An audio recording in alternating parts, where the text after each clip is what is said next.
Hello and welcome. My name is Robert Ross. I had the privilege of being the chairperson of the Guideline Development Panel that was tasked to develop the Canadian 24-hour movement guidelines for adults. I also have the privilege today to share with you how that panel arrived at its recommendations for both moderate to vigorous physical activity and light physical activity. I'll start with moderate to vigorous physical activity, which is perhaps the best known of the physical activity intensities. I'll make three key observations that will lead me to arriving at our recommendation. The first is that MVPA is associated with a substantial reduction in health risk. The second, very important, that any amount of MVPA counts. And the third, that reallocating more time into MVPA from any of the other movement behaviors is associated with health benefits. That's a very new observation, and I'll spend some time to describe that to you. So the first observation that we make is well known to us, that MVPA is associated with substantial reduction in health risk. This has been known for many decades, and in fact in 2011, the Canadian Physical Activity Guidelines recommended that to achieve health benefits, adults aged 18 to 64 or 65 years and older should accumulate at least 150 minutes of MVPA per week in bouts of 10 minutes or more. So that's been well known to us for many decades. So the consensus panel for this year's guidelines was tasked with considering whether any research since 2011 would alter that guideline. To arrive at the MVPA recommendation for the current guidelines, the consensus panel leveraged evidence from the U.S. Physical Activity Guidelines Advisory Committee report, which was published in 2018. The U.S. report, based on 38 systematic reviews, confirmed that adults should accumulate at least 150 to 300 minutes per week of moderate PA, 75 to 100 minutes of vigorous physical activity, or an equivalent combination of MVPA to achieve substantial reduction in health risk. The consensus panel gave the U.S. recommendation serious consideration and came to the following conclusion.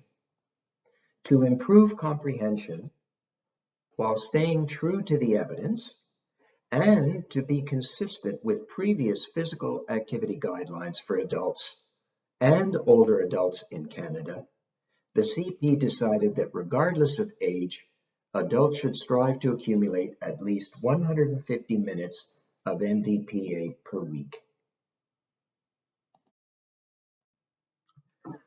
One of the 38 systematic reviews within the U.S. report considered whether performing MVPA in bouts of greater than 10 minutes was required for health benefit. The findings from that systematic review revealed that physical activity accumulated in bouts, in fact, of less than 10 minutes in duration, was also associated with benefits across a variety of health outcomes, including mortality. Once again, the consensus panel gave the findings of our colleagues very serious consideration and made the following conclusion. Agreed that the requirement that MVPA be performed in bouts of greater than 10 minutes should be removed from our recommendation.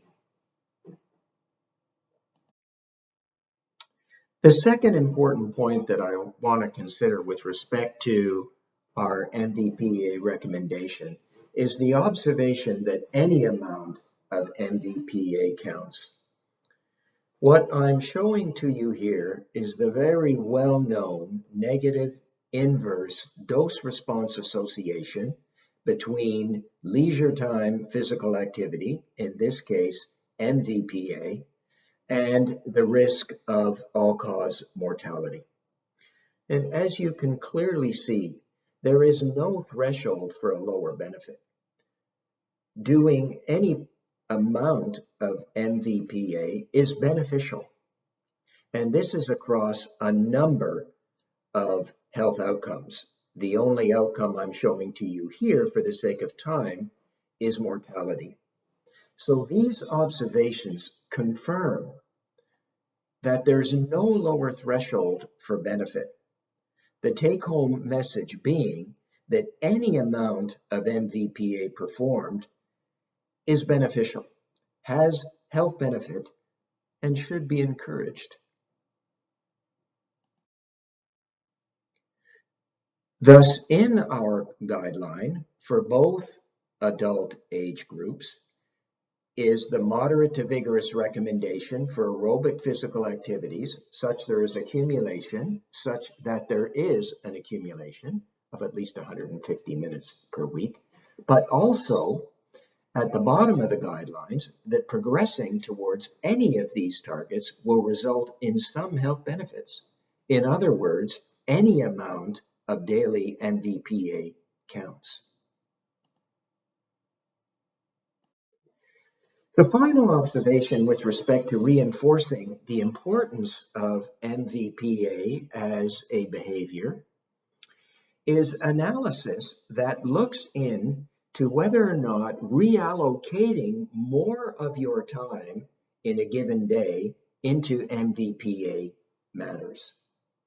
So in the cartoon that I'm showing to you here, on the left side is a 24-hour day, wherein the four behaviors, the beating heart showing MVPA, the half moon being sleep, the screen being sedentary behavior, and the shoe being LPA. If we shift those behaviors such that, as you can see on the right-hand side, the same 24-hour day is now shown wherein we do two things. We increase MVPA and we decrease sedentary time. These two behaviors coexist. They interact. And in this case, the conclusion of the review by Dr. Ian Jansen and colleagues, published within our special supplement, clearly shows that reallocating more time into MVPA from any of the other movement behaviors is associated with health benefit. This is a novel observation in 24-hour movement guidelines and reinforces the point, the importance of integrating MVPA into a day.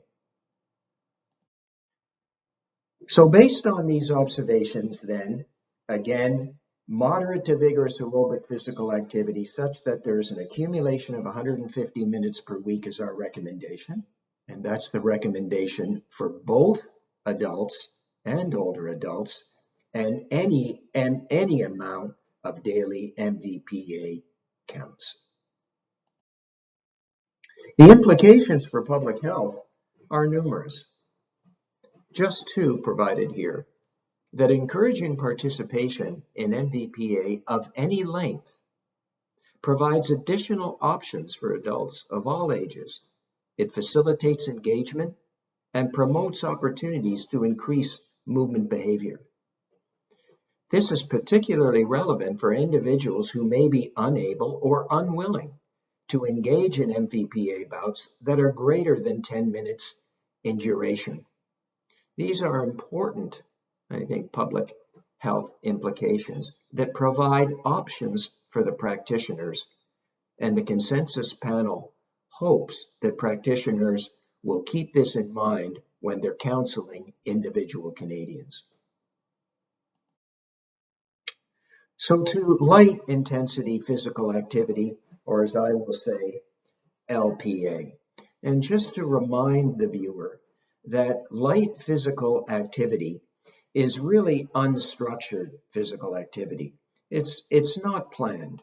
You don't have to buy special shoes or go to a special place and do special things. That casual walking, household chores, gardening, walking to the store, these are activities that are included within the intensity we describe as light intensity physical activity. Three key observations. The first, and a novel observation, is that LPA itself is associated with substantial reduction in health risk, and again, in a dose-response manner.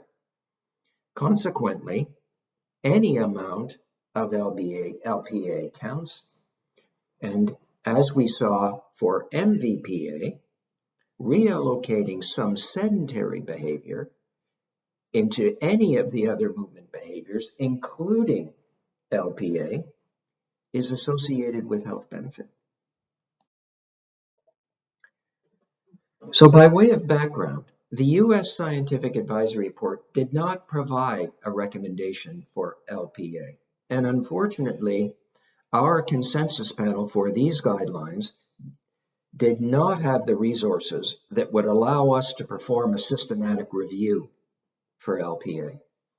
So the recommendations that I'll lead us to over the next few minutes are based in large measure on the findings of two very recently reported systematic reviews and meta-analyses.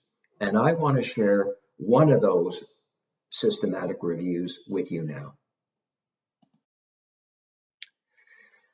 This systematic review, as you can see, published by Ulf Eklund and colleagues in the British Medical Journal just within the past year, considers the association between LPA and health risk, in this particular case, all-cause mortality. Shown on the left panel is LPA at the low end of the intensity spectrum for LPA, and on the right-hand panel, higher intensity LPA. But I emphasize that the intensity values here are below those of moderate intensity, somewhere between 1.5 and 3 mets. Stated differently, casual walking.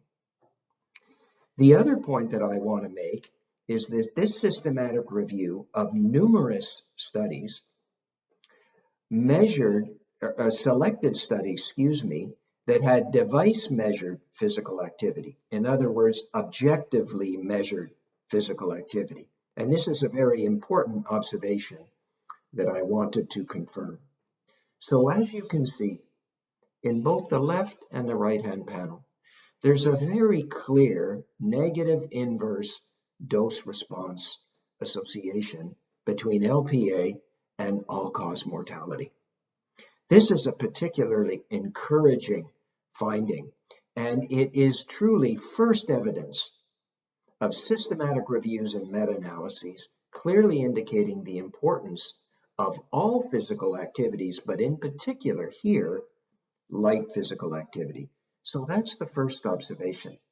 Using this same systematic review, I'll make the second important observation. And that is, once again, that there is no threshold for benefit.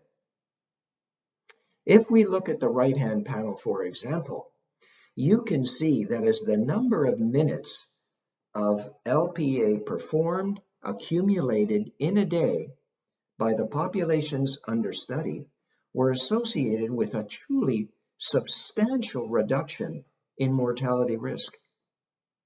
Thus, as we saw for MVPA, as with LPA, there is no lower threshold for benefit. Any amount of LPA, stated differently, any amount of casual walking matters with respect to health. So the third observation, again a consequence of the systematic review performed by Dr. Jansen, considered whether reallocating some sedentary time into any of the other movement behaviors is associated with health benefit. So I use the same illustration as used previously to illustrate the point. On the left is a 24-hour day that shows the 4 behaviors as indicated with the proportions shown. If we shift, the question is then, if we shift or change the proportion of, for example, 2 of the behaviors shown in blue, we reduce the sedentary behavior, and shown in the light green, we increase the light physical activity behavior. And in short, the analysis performed by Dr. Jens clearly shows that if you shift or if you change the proportion of your day such that you reallocate sedentary time into any of the movement behaviors, including LPA, that if you do that, health benefit is the result.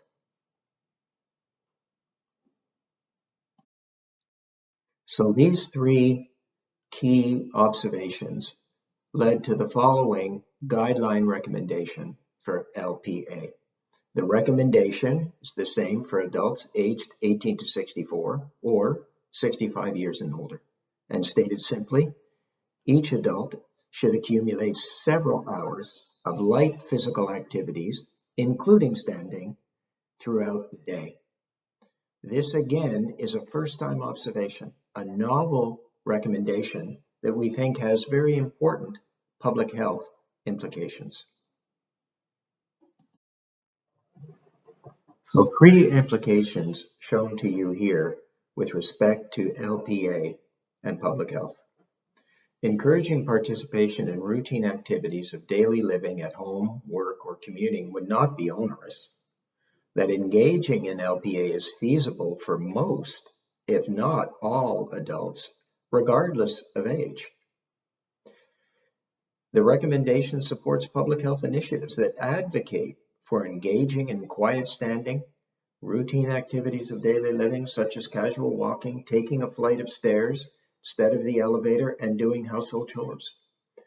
While these observations or recommendations may have been within the viewer's arsenal of recommendations for many years, the current 24-hour movement guidelines provides the first evidence-based recommendation for light physical activity and hence underscores the importance of these recommendations.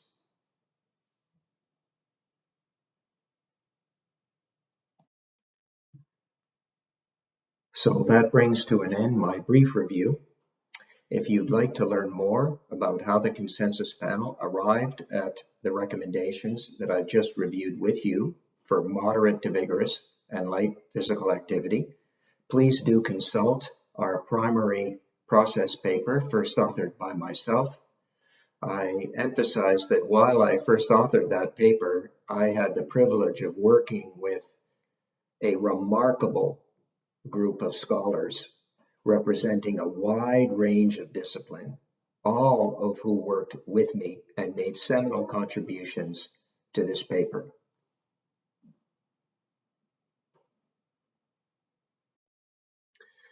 Finally, if you have any questions or if you seek clarification and would like to speak to me individually about any issues related to the guidelines themselves for either adults or adults age 65 years and older, I'd be very pleased to speak with you.